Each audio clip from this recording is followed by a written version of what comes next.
Spencer, have you heard of a hook dink? I don't even know if it's called that, but that's what it seems like it should be called to me, or what I've heard it being called. So for me, what I refer to as a right hook or a dominant hook is technically when it's not what you're going to describe right now. Okay. So I won't even bring that up right now. You explain to us hook dink when the ball is hit behind you. Okay. Maybe I'll have the opportunity to talk about that later, but that's a different shot. Okay, cool. I'm interested in that one. I saw a video of it. That's an offensive shot, right? Yes. So with this is when you're in defense mode. They hit the ball behind you. They use the second half of the kitchen. You're going to hook your, it's going to be your dominant. So your dominant wrist is going to hook inwards towards you as if if you weren't holding onto a paddle, it's as if you're trying to touch the tips of your fingers to your forearm or to your wrist, to the inside of it. So you're making a hook with that. Hopefully you guys can see that on camera that are watching. What that's going to do is help you to get back into the point because it puts your paddle face facing directly towards your body / behind you to where you can totally be running in the opposite direction of the court. Let's say you're running just straight towards the sideline. They've hit it behind you. You hook, okay, on that forehand side, and then you can pull the dink back, either up the middle or back cross court to stay in the point. All your opponents are going to be jumping the line trying to hit an Ernie.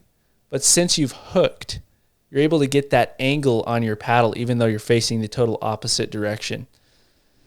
And so Ben Johns was teaching this to a group of beginners, and I was like, whoa, that seems like a pretty advanced shot. But literally, it's really simple. It's just a dink, and all you do is hook your wrist. And it's the same exact thing on the backhand side. Instead of hooking your fingers towards the inside of your forearm, you're going to be hooking your fingers towards the outside of your forearm. That's cocking your wrist backwards, and then you're doing the same thing. You're pulling it cross court directly behind you or back up the middle, which we're going to talk about up the middle and cross court next. But I don't know, Spencer, did you see that video of Ben Johns teaching that at any point? No, I didn't, but I do use this a lot more on the backhand side, so I'm going to try using it on the forehand side.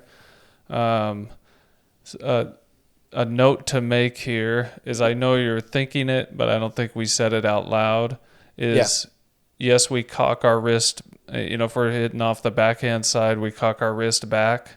We should keep our wrist basically locked through the motion.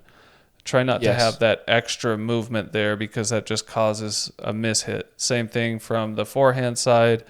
Keep our wrist cocked forward, or like you said, fingers to forearm, keep it cocked forward through the motion.